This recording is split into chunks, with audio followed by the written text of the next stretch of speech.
En los momentos de dificultades, entrégale tu vida a Dios y Él se encargará de tus problemas.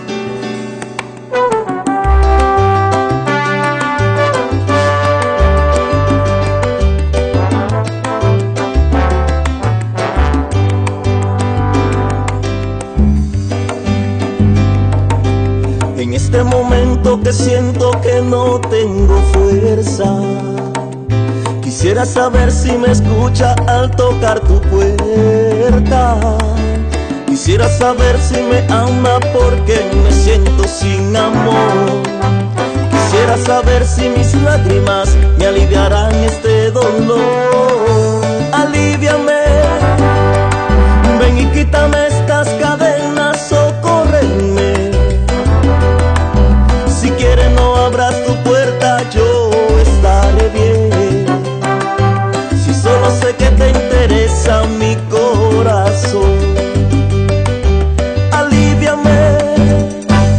Ven y quítame estas cadenas, socórreme.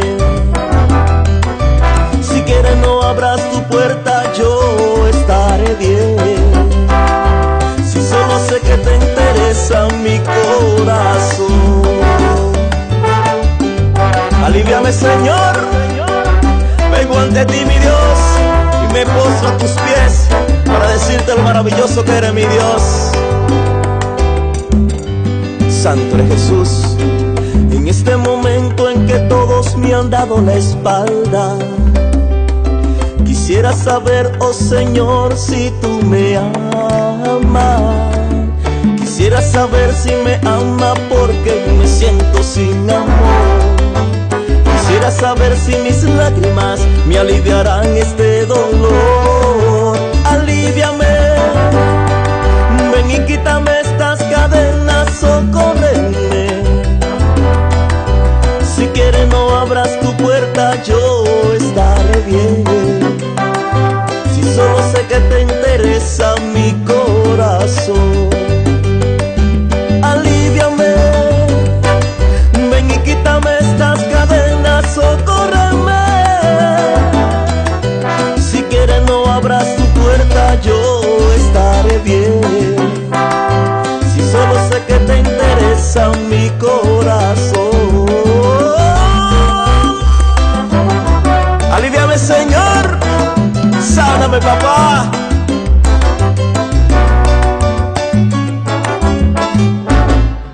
Sáname, Señor. Alivia mi corazón. Mi corazón está afligido, te necesito. Oye mi voz. Sáname, Señor. Alivia mi corazón. Y te suplico de corazón, sáname, sáname, Señor. Sáname, Señor. Alivia mi corazón. Ven y quítame estas cadenas, seca mi llanto, sana el dolor. En este momento que siento que no tengo fuerza, quisiera saber si me escucha al tocar tu puerta.